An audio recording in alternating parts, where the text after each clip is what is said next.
you care. This planet's empty, I see no signs of life. Please don't tell me that the human race did not survive. There are no people in the future.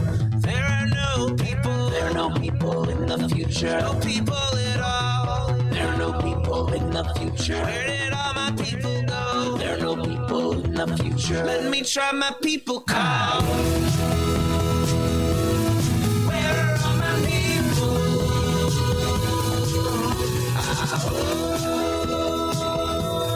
Where are all my people?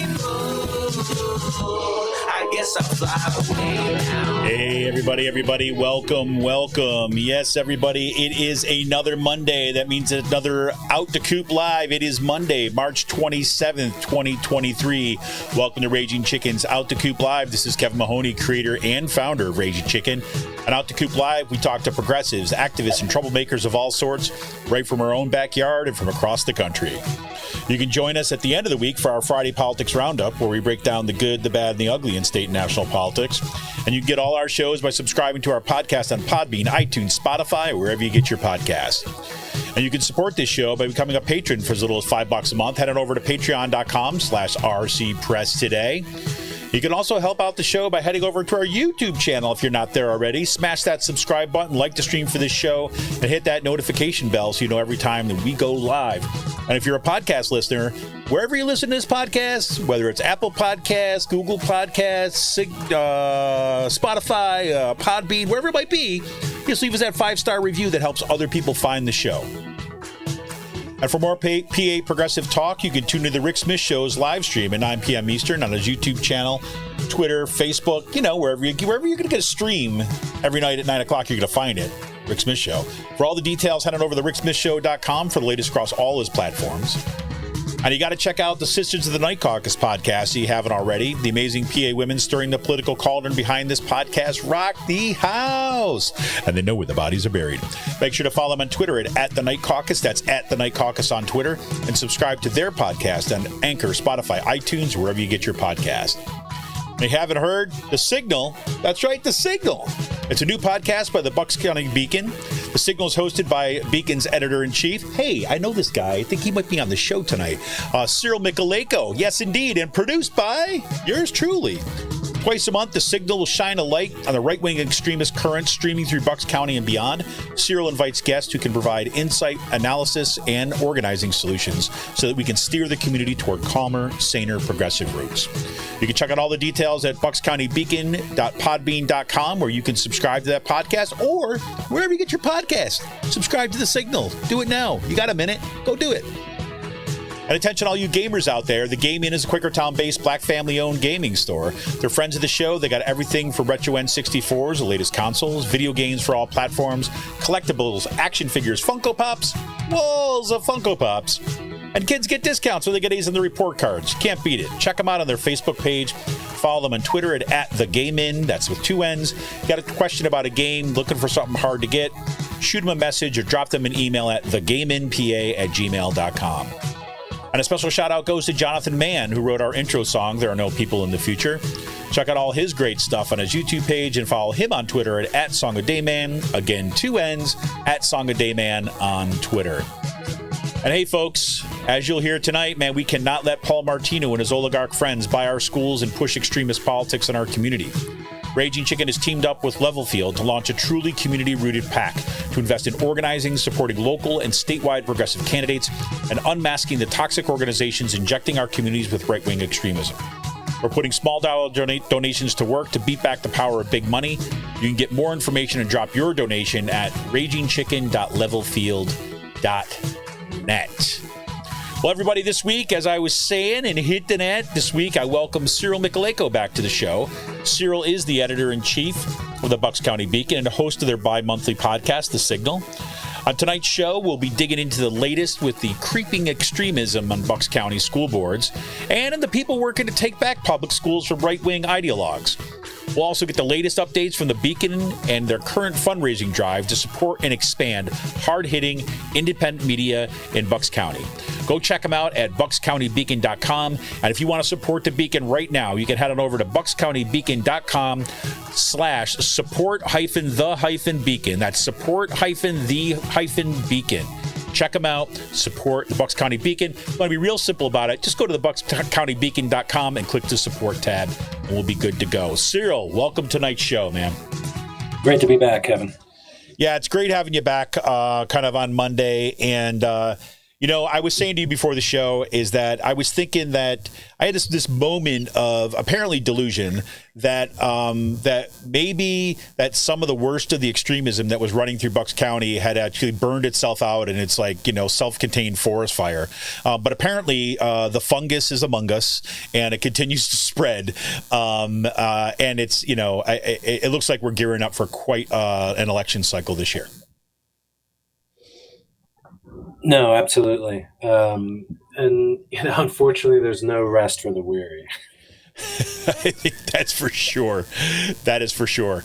Well, when we're talking about digging in a little bit to some of the school board stuff that's happening kind of around Bucks County, one of the things that I did, just kind of say, oh yeah, let me see, check out all the things, reread some of the pieces that are coming out in the Beacon about the school board, and just as a sampling for everybody, just so you get a sense. This is just the latest stuff that's been published.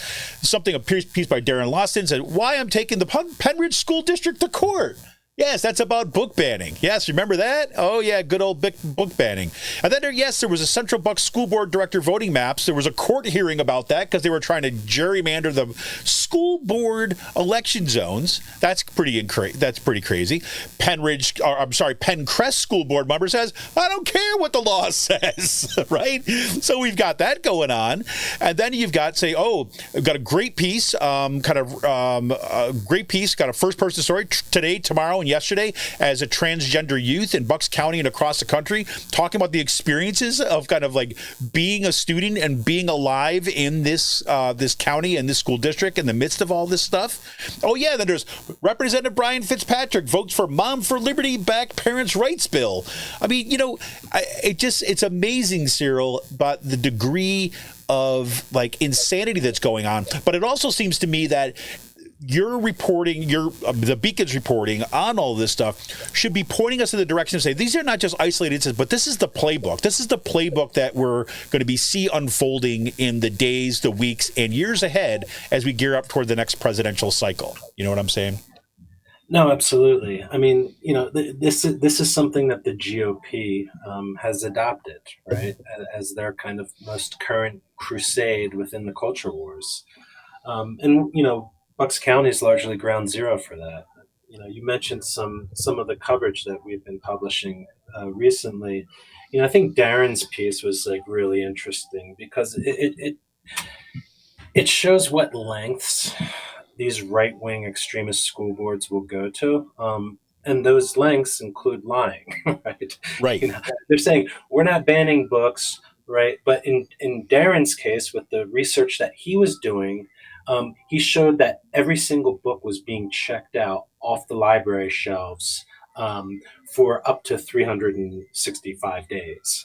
And then when he inquired about that with an RTK, what the school district did was check the books back in, right, for the RTK when he's inquiring about these certain books. Gave the report, printed and then it out, checked right? them out within a couple of days later. So I feel like they don't even have the courage of their own right-wing convictions to just be honest and forthright about what they're doing, and then they'll try to gaslight you and say, "Oh, well, we're not banning books." Well, maybe technically, right, you're not, but you're just removing them indefinitely so that no one has access to it, and then there's no transparency around it, from the people, for parents, right? For the people and the students who their kind of actions impact. It seems like that's the Bucks County playbook because it's similar in Central Bucks School District, right? Yep. There was a lot of secrecy around them drafting their library policy 109.2 administrative regulations. Um, and it was only because of the investigative reporting of Emily Rizzo at WHYY that we saw, or that we discovered, that what they had done is that they outsourced drafting these regulations about how they would handle book challenges, which would lead to book bans because they would remove these books for Right. years based on what one parent might want. They farm that out to the Independence Law Center. So who's the Independence Law Center, right? It's the legal arm of a Christian nationalist organization, PA Family Institute, which is part of under this national umbrella. The Family Research Council, which is Southern Poverty Law Center, correctly identified as a hate group because of their anti-LGBTQ positions. And so there's a reason why, these right-wing school boards run by, Dana Hunter, right, who's in charge of Central Box. There's a reason why they're not being transparent and forthright with parents around that. Because I'd like to think that, most parents that, across the political spectrum, unless they're part of this, far-right MAGA wing, I think they'd be a little concerned about that, about kind of in a public school turning towards a Christian nationalist law firm Yeah. to craft policy for everyone.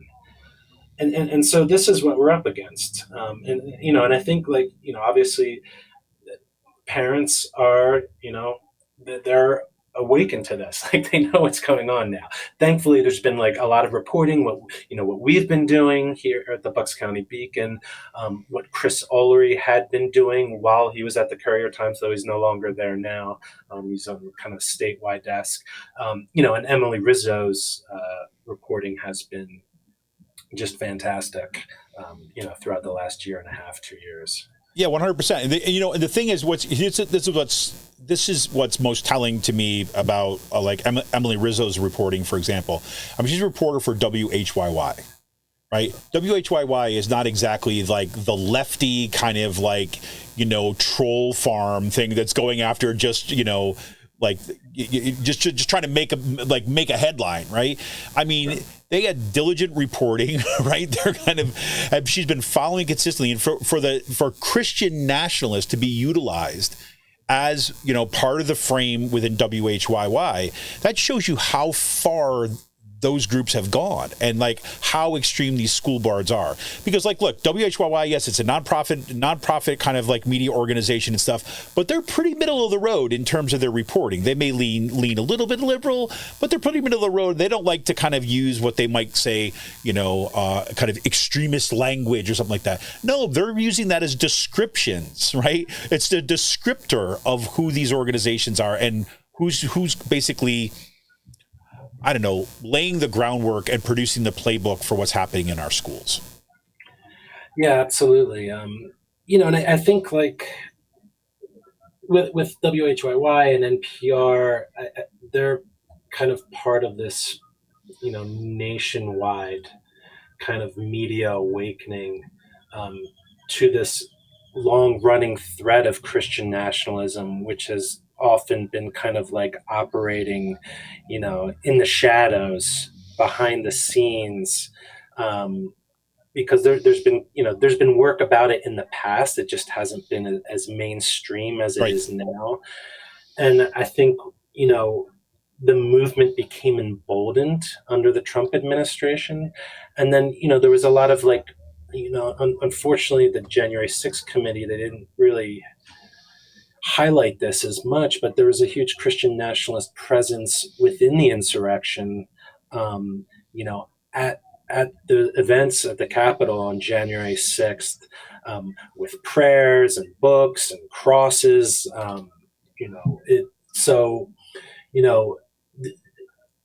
They're trying to, the Christian nationalist movement is kind of is the Whig Party for the Republican Party. I mean, it's pretty much taking over the Republican Party, and their goal is to kind of infiltrate all kind of aspects of civil society, whether it's, education, kind of like forcing their brand of religion on churches, politics, media, government, etc. And we're seeing the Christian nationalists come out of the woodwork at Central Box, right? I mean, they're explicitly and comfortably saying it that they want God in the classroom at a Right. public school where not everyone's Christian, let alone everyone is kind of like a zealot following their kind of right wing extremist misinterpretation of Christianity. Yeah, and it's everywhere right now. I mean, the fact that we're, in some ways, like national commentators on these issues have kind of had it kind of flipped upside down. One of the things that I know that you've been talking about at the Beacon, and we've certainly been talking about Raging Chicken, is that the playbook is being developed in our school boards, right? It's not the national kind of like right-wing organizations are starting with their playbook in the school boards, and they're filtering that up at the national level. Of course, this is what we had at the national level this week, right? This kind of hearings on the parental rights legislation, which is the same thing coming from the same exact location. And this is a quick point here. This is to your point on operating in the dark. Jenny Stevens just posted a comment, basically said, yeah, it doesn't help that the Penridge live stream is broken tonight as they try to ram through a policy that would defeat the PAYS survey.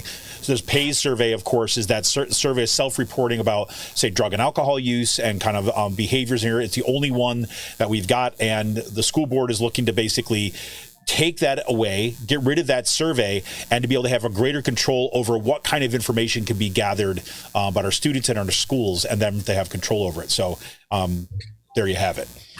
Yeah, and part of this is, they want to indoctrinate these kids, by one, keeping them from a wide variety of literature that kind of bring forth the experience of people of color, of LGBTQ communities in the country, and kind of like our troubled history as we kind of continuously, strive to be a more democratic and inclusive nation. And there's a reason why, going back to Penridge is like that when they want to use the kind of 1776 curriculum. Yep. Which has been debunked by actual historians. And it's nothing more than kind of like this jingoistic, kind of nationalistic propaganda that they want to kind of ram down these kids' throats in order for them to, create a pipeline from there to Turning Point USA to Proud Boys to MAGA voters, right? I mean, I think that's the ultimate goal there. And another thing that I think, has bothered me is just kind of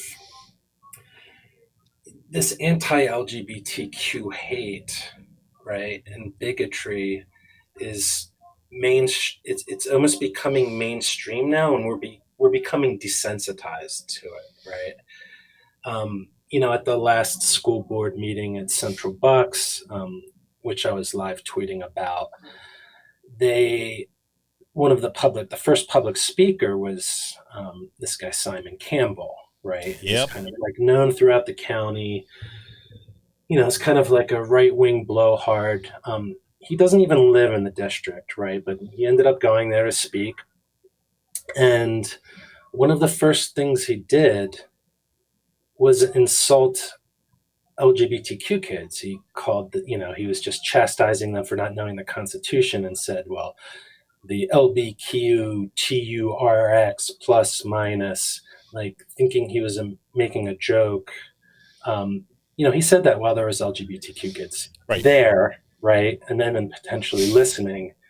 And then no one kind of said anything to interject. I guess it's his, First Amendment right to be an asshole and be a bully. And maybe you wouldn't call him that, but, at the very least, School Board President Dana Hunter, who right before he started speaking was imploring the public to be more civil, she should have said something. He could have went on his right-wing rant and, hey, maybe not bully and make fun of kids, right? And this is why we need like social and emotional learning and DEI programs and anti-bullying programs in schools. And so your kids don't grow up to be adults like him Right. that specifically go to a school board meeting, not even where they live, not even where they have kids, just to be a bully, just to quote unquote own the libs or whatever.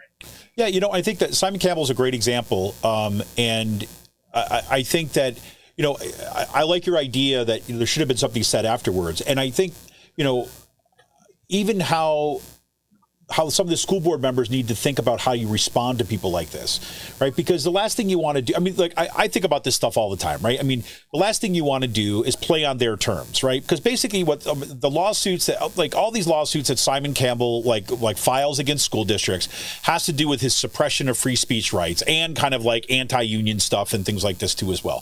So, I've seen videos in the past where he's been asked to leave, and then he says, "I left, England to come here to free speech, and now it's being taken away." Blah blah blah blah. But it's like, okay, let him have his thing, and then you pause the conversation for a second and say, look, a lot of the issues that we're talking about here, about like you said, social moral learning and so like this, is like. What we've just heard is a perfect example of some of the problems in our discourse about how we do not need to behave towards each other in a community. Right, precisely what, and to be able to recognize, attempts at demagoguery or attempts at kind of like suppression of kind of minority rights by a dominant. It's like this is a perfect example of this. I encourage everybody, right, to get a transcript of what he just said so we can study it to know. I mean, like just to flip it back and to name it and to point to it. Call it out and say, look, I'm not going to, you want to have a right to be an asshole? Have a right to be an asshole. But that doesn't mean that this community, again, it's a classic example of what you do in those moments, kind of rhetorically, right? Is you say, okay, you bring the question back to who we are as a community. And, I don't mean to take up all this time with this, but, I think about these moments again and again is part of the struggle, I think, that so many parents and organizers are having that are going to school board meetings is that, for the longest time, you start with kind of rationality, right? You start with basically saying, okay, look, I know everybody wants to do well by our kids. So can't we just kind of like approach this kind of and refer to the experts and all that stuff? The problem is these people, especially the school boards that are dominated by these extremists, they don't care about that. No. Like they're after kind of like forcing an agenda down our throats. So, I mean, and that's really tricky. And I'm curious, you guys have been doing just great reporting on, what like parents and students and teachers have been doing kind of in response to it. So, I mean, as this gears up, are you seeing these kind of moments of hope or possibility in what you've seen? Yeah, I'm not sure. I mean, yes and no. I think Leo Burchell, you mentioned his op-ed today, tomorrow, and yesterday. Yeah. As a trans student in Bucks County. I mean, when I read something, as eloquent and articulate as what he wrote, that kind of gives me hope. But on the flip side of that, when you see, Campbell or hear Campbell kind of like, vomit this kind of like high school age bullying type rhetoric, and then there being no interjection from, and let's be honest, I think it's the responsibility of the right to police their own, because they're not going to listen to me. They don't, they don't care what I think, and they don't think they like me very much. But it's for Dana Hunter, or even like there's a great photo of Paul Martino with Simon Campbell, Yep. Back to School PAC, with this $10,000 check. Like that's his tribe, right? That's his family. That's if he was a voter in Central Bucks School District, I'm sure he'd be voting for his wife, Artie Martino. So it's people like that, like if they really they want to kind of like portray themselves as like moderates, and we don't want to ban books, we don't want to kind of disenfranchise LGBTQ kids. If that's the case, then why aren't you speaking out and speaking to these people that are your people that you have supported in the past? But I don't necessarily, I don't know them personally, but I know like their PACs in the past have supported many people that were either QAnon, Yeah. bigoted, conspiracy theorists. Now, here's the thing, and I want to make this clear. They said that they were only kind of supporting people based on them being like against any kind of like mitigation policies that kept kids out of school. And, I believe that. But at the same time, like, are they trying to suggest to us that they didn't do any due diligence Right. or background? Right? I mean, thank God Charles Manson didn't run for school board in Bucks County, because if he was about keeping kids in school, then they would have given him a check for $10,000, Right.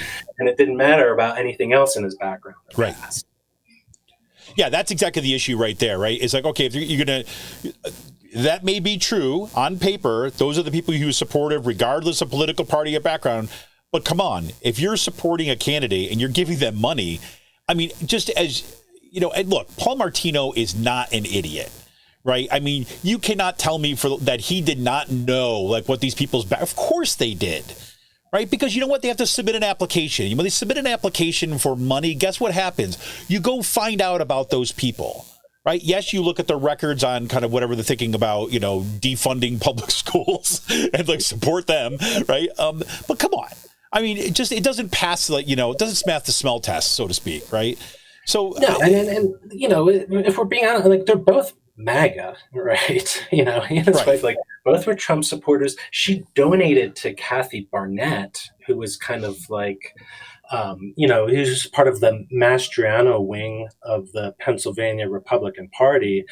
And, Barnett has the same type of, bigoted and anti-LGBTQ kind of positions. Like, right. you just look at her social media where,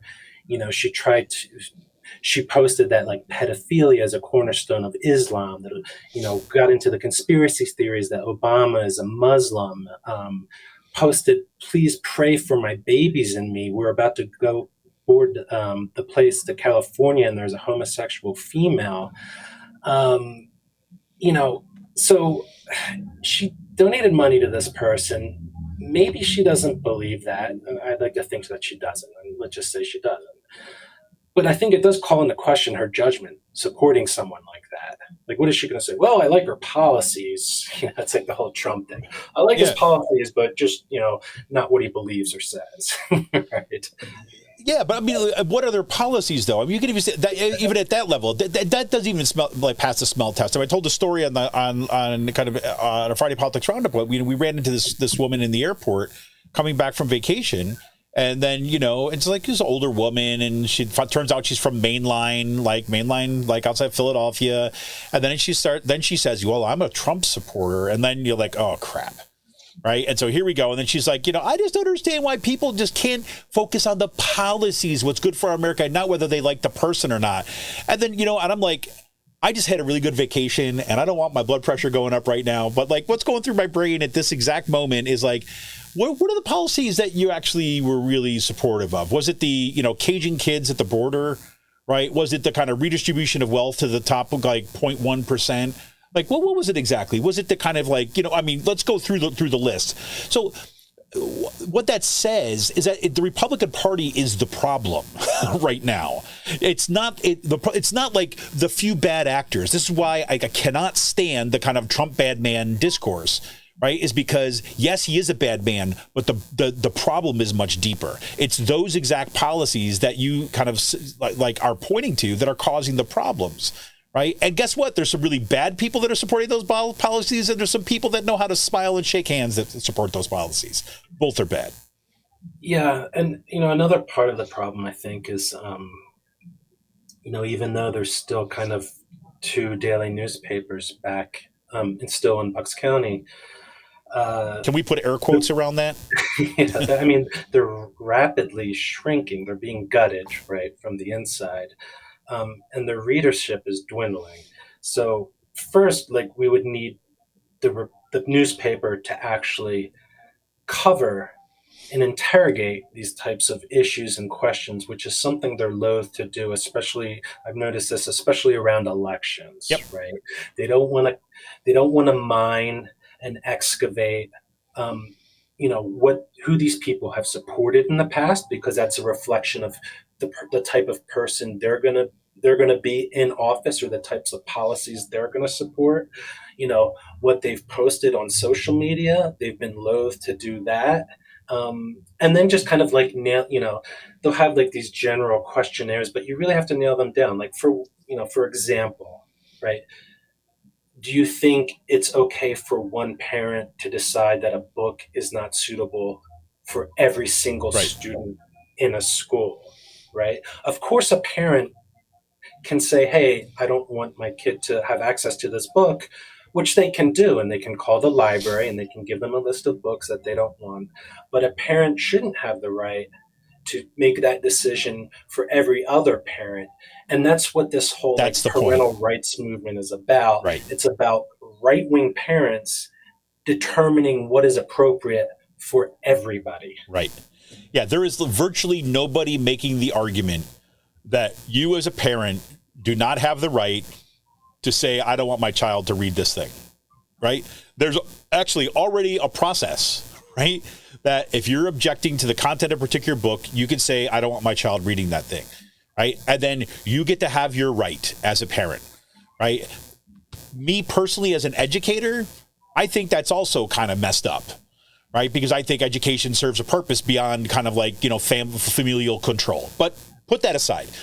Given that they already have the rights that are there, the rights kind of are there. It's the fact that they want, just go back to where we started with this whole kind of Christian nationalist way of thinking about the world. They want to impose what they think on everybody else.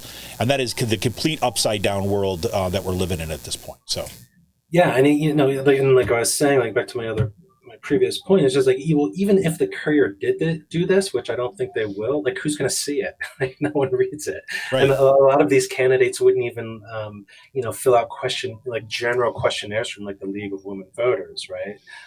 They don't care. So, this is something that obviously, we're going to push.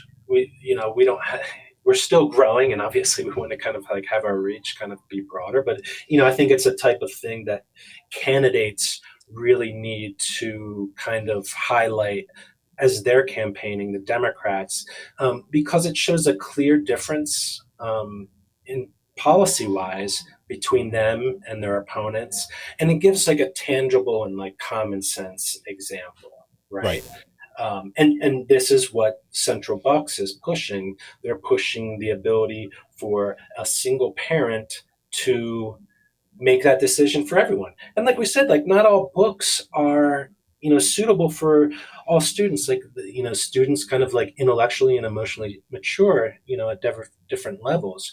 But at the same time, like, I hate to say it, but a parent that equates, the kind of like very difficult scenes in The Bluest Eye, about, rape and incestuous rape, and conflates that with sexualizing children or grooming. Right. I don't think they're intellectually at a level to kind of read something like that, because they're obviously not getting it. They're missing something here. And unless they're just being cynical and lying and just kind of like just throwing that like sexualization, grooming kind of epithet out because, that's what they've been told to do. Yeah. And I think that, part of the challenge here is like, look, we can't really know what's in people's hearts, right? We can make arguments about it. We can kind of all this, but frankly, I'm at the point where I don't care really what's in your heart at this point. I'm looking at what you're saying. That doesn't mean that I can dismiss people or say that we can't have conversations with people, but it's the idea is that, well, you might really think that, but let's talk about what, kind of what the problem is here with this particular kind of approach. Let's talk about why the conflation that you're making between this scene, The Bluest Eye, and pornography is so far off base, and why this might be important for some kids to be reading. Right? What is the purpose of education? How do we have it? And that's the affirmative argument that is a little bit harder to make at this point. But I want to do two things before we run out of time tonight. Is like, one is that it kind of piggybacking off what you were talking about, what you're trying to do with the Beacon and what has been happening with, really the degradation of reporting and kind of newspapers within Bucks County, but not just Bucks County. This is happening everywhere. First, I want to say, like, take a broader look. We talked a little about what's happening on the school boards and stuff, but some other things that you've been featuring of late, because, I am always astounded about how fast and how wide, the Bucks County Beacon has grown.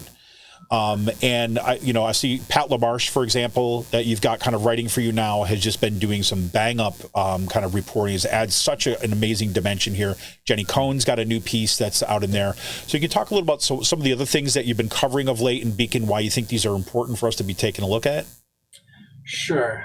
We're trying to fill in the gaps that, the Courier Times and the Intel are leaving. And Pat, like you said, like Pat LaMarche has just been doing a great job. I mean, one of the things that we've from the start that we've wanted to do is just keep an eye on the local congressman, right? Because that seems like a pretty basic function of what like a newspaper is for, right? For the community, so that they know, so that they can inform the readers how the congressman's voting and interpret what that means. And unfortunately, the Courier and the Intel, though, they only really cover the things that Fitzpatrick spoon feeds to them, and they won't cover other votes. Like Right. A while back, I wrote about him co-sponsoring a bill calling for a constitutional convention, which is like this big kind of like right-wing project,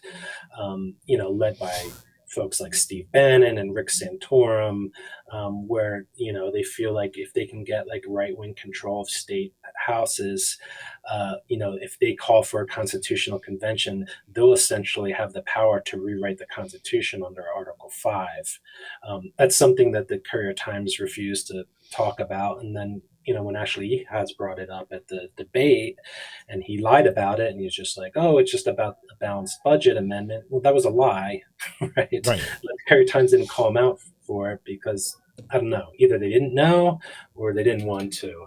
And so, fast forward, he just voted with the MAGA House for the so-called Parental Bill of Rights, which is just kind of like a dog whistle to like for the Moms for Liberty extremists saying like, "Hey, we need you to go to battle and war with public schools." One, as a way to transform public education and some kind of like right-wing vision, and two, if not to kind of like destroy it from within, because that's part of the issue. Pat had a good piece about this bill, this resolution that was just proposed and co-sponsored by every member of the Philly area congressional delegation except Fitzpatrick, that would award former slaves posthumously the Congressional Gold Medal. He hasn't co-sponsor that. I know he's busy trying to make St. Patrick's Day a federal holiday, so maybe he's too busy with that to bother. Yeah, come on, got to get your priorities in there, Cyril. Come on. Yeah, but it's like the Bucks County NAACP president, Karen Downer, told Pat, like, she doesn't expect him to co-sponsor this because, this forces the nation to kind of like recognize and confront, the difficult history that we've had with slavery, and to at least symbolically like make amends, and then recognizing that it was, a lot of the wealth of this country was built back on the backs of slaves, even before 1776, dating back, if you look at the dates, it's from 1619, right? When the first slaves were kidnapped and trafficked over to the United States. Pat also had some good articles dealing with homelessness in Bucks County, as well as poverty and how the loss of like the emergency SNAP benefits are impacting low-income families as well as seniors throughout Bucks County. Catherine Caruso has been doing a great job, expanding our reporting. Not just, she's covered things locally, like, these coordinated attacks on like the Rainbow Room by, that kind of, anti-LGBTQ bigot libs of TikTok, as well as like Fox News and their kind of like local digital brown shirts, to more statewide issues. Like, there was a hospital in Lehigh Valley that was going to deport an undocumented comatose mom, right? Because they didn't want to pay the bills. Now, thankfully, it looks like they've reversed that, or at least put that on hold. We have Peter Green, who's our kind of like monthly education reporter, a longtime educator for 25 years, who's been doing great reporting for us as well as other publications like Bloomberg. And then, Jenny Cohn just keeps like hammering the kind of like this, the Christian nationalist movement and like their fellow travelers on the far right. And she really, she put Roger Stone under the microscope for a 3-part series. And next up, what she's working on now is kind of an expose about who is Scott Pressler, right? This, this Republican activist who will be coming to Bucks County on April 6th. So she's digging into his background and the extremist baggage that he carries with him. And then of course, part of the philosophy of the Bucks County Beacon was, it's about we the media and just kind of like being a platform for like local progressive writers and reporters. And we're continuing to kind of expand who's contributing. And just we've been publishing some really good stuff. Like you mentioned, Leo, a student journalist from CB West. His stuff's great. Obviously, Kirsten Zolfo always has the latest on what Fitzpatrick's been up to. Jenny Stevens is our kind of like, daily reporter covering what's happening on the ground in Bucks County and the surrounding counties. Layla Casey and Doylestown's been a recent addition. Yourself, and you owe me an op-ed. I do. I swear to God, I've had this thing in draft form for like 3 weeks now, and I just got to. It's like I swear. It's like I'm running a 5K, right? And I'm just spent in the last thing, and I'm kind of like, I swear it's got to be coming soon. I got to get over the finish line. And we've expanded our coverage to like what Harrisburg's doing as well, right? So, back to Pat, she had a great piece about 3 Pennsylvania lawmakers that want to try to push through a pilot program to introduce a 4-day, 32-hour work week, which is something that's not only been happening nationally, but internationally. Yeah. In Pennsylvania, where you'd get the same pay and benefits as you would as if you were working a full 40-hour week, and this is something that, a lot of businesses are kind of adapting, and it's been successful for them. They're realizing, wow, like when our workers are happier, they're more productive. I mean, it's like, it's like, who would have thought?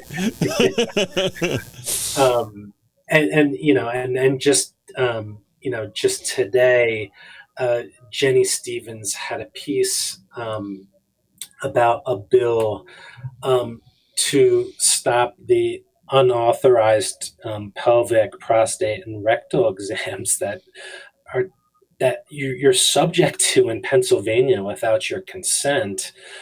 So Elizabeth Fiedler has a bill to ban this in Pennsylvania. I'll make a quick pitch if you can. If you'd like to see us continue to grow, continue 100%. To expand our coverage, from the school boards, to labor, to public health, to Harrisburg, if you could donate $5 or $10 a month, that goes a long way, especially if we can get 100 people to donate during this spring fund drive or more. You're supporting local writers, and you're supporting news and progressive analysis that you're not going to get at the Courier Times and the Intelligencer. It's not available there. They don't have the scope or the depth or the breadth or the analysts that we provide readers with. And knowledge is power, especially when organizing to try to take back, school boards captured from extremists, or to kind of like push and promote progressive solutions to the everyday problems that we're faced with. Yeah, and I think that this is, exactly the spring fundraiser that you're doing right now. Again, head on over to buckscountybeacon.com. There's a nice little button there that says support the Beacon, kind of right up in the headers. Click on support the Beacon. You can donate kind of anything that you can afford. You can go ahead, you can donate to that. You give $10 a month. You can give more a month. You can give $100 a month if you got it burning a hole in your pocket. Why not? And while you're there, you can pick up some nice swag too as well. You can get the We the Media hat, right? Which I should have worn tonight for tonight's show. But yeah, seriously, head on over. Because I wanted there's a couple points that you made there that I just want to make sure we underscore. Is on the one hand, yes, you're getting a progressive perspective on a lot of issues, or issues that are focusing on some issues, a lot of issues that are of interest and important to progressive community in Bucks County. And beyond. That's true. But also the other point there is you're filling in gaps that should be covered by just everyday reporting that just does not exist any longer, right? So you've got the Beacon doing the kind of double work of both kind of doing the reporting of these issues that we need to know about just as a baseline to be kind of active and effective kind of democratic citizens in this country. And then on top of it, kind of giving angles and perspectives on issues that matter the most in the progressive community, and that we kind of basically deserve highlighting because of the work that they're doing. So, it's like a bang up, win-win-win-win scenario, right? So if you're like me, if you canceled your subscription to the Courier Times, right, transfer over that subscription, the Courier Times, to the Bucks County Beacon. Right. If you got a chance to drop just $10 a month, $10 a month, or even if you can only give a one-time donation, anything that you can do is going to help support independent media. You've heard me say this, and with Raging Chicken, and we talk about in the podcast all the time about this. But the Beacon is really has become, I'll put it like that, not will become or is becoming, but has become the go-to source for kind of reporting, kind of hard-hitting reporting, kind of in the region. And, we as, say, listeners of this podcast, readers of this stuff, need to support that community, because if we don't, there isn't the kind of billionaire waiting in the wings to drop in, a plane full of kind of, gold doubloons to kind of help keep us afloat. Yeah. And besides, donating, be part of it, right? Like I said, We the Media, Darren Lawson's great piece, it was great. That was awesome. That was a community voice kind of explaining why he's suing the district, and for good reason. So, while we have professional trained journalists like Catherine Russo, Pat LaMarche, Jenny Cohn, community journalists as well, like Darren or Leo or Kirsten. So, if you have a story that you want to write, or a story idea that you think we should cover, you can always reach out to me and DM me, either at the Beacon's Twitter handle or my own. That's fantastic. And one thing I do want to touch on before we call it an evening tonight is that I've got to say, your edition, a perfect example of what can happen when we turn around and support this kind of independent media, has been the podcast The Signal. Right now, I'm I'm honored to be part of that, right? To kind of help produce that show. But the guests that you've already had on that show in the first few episodes have just been outstanding. And I only see good stuff coming down the road from that. And it's a great example of kind of the progressive community, working with each other and kind of building each other up, and using and sharing our expertise in order to kind of grow out the progressive and independent media sphere within Bucks County and throughout Pennsylvania. And what we're, again, what the Signal is trying to do is, again, we're just highlighting under, in a different kind of format, and kind of digging a little deeper about issues that we're facing, about history, because, it's important to learn our history, which is a big reason why a lot of Republicans want to ban it.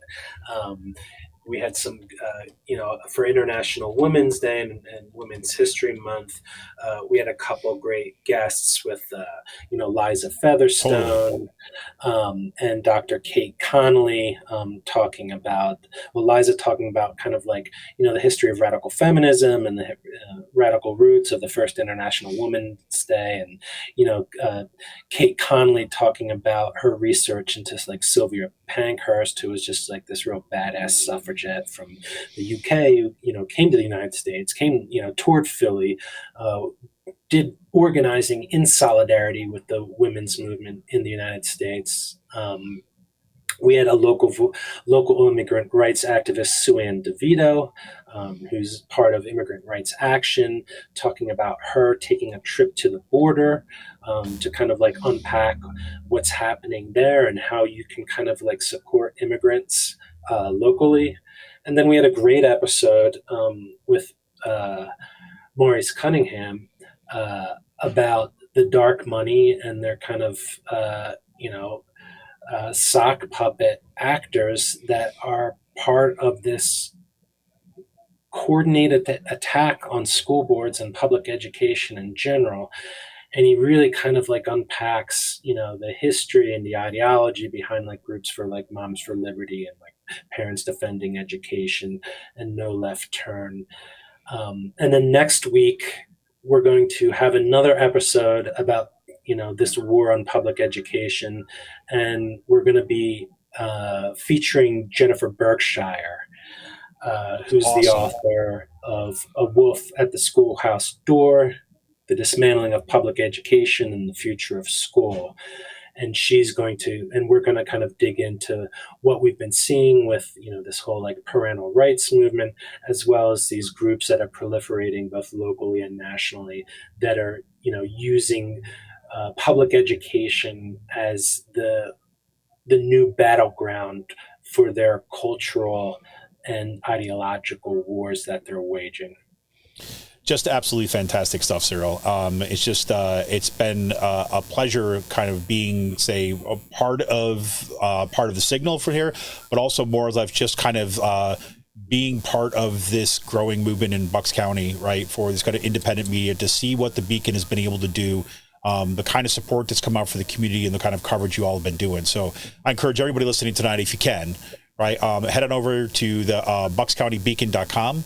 It's at buckscountybeacon.com. You click on that little link there that says support the Beacon. And if you can afford it right now, you could become a subscriber for $5 a month, $10 a month, $20 a month, whatever you can afford to throw in there to make sure that we kind of put our support behind this, amazing and growing institution. And, hats off to you for, being kind of like, being one of the many captains moving the ship through the waters, the point person that's really kind of helped turn this into a gem in our county.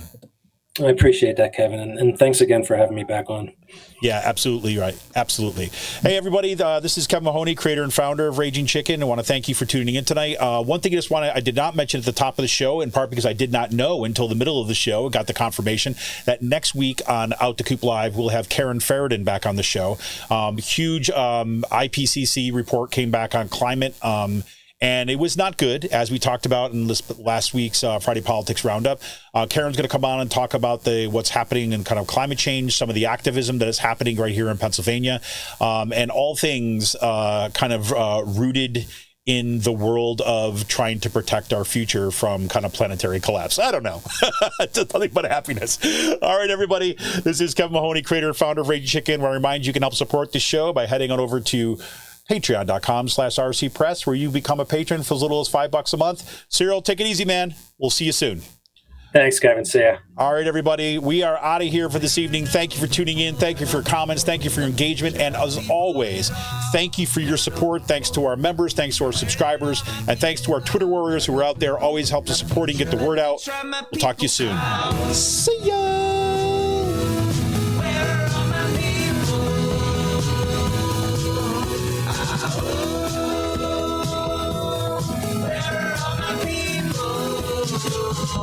I guess I'll fly away now.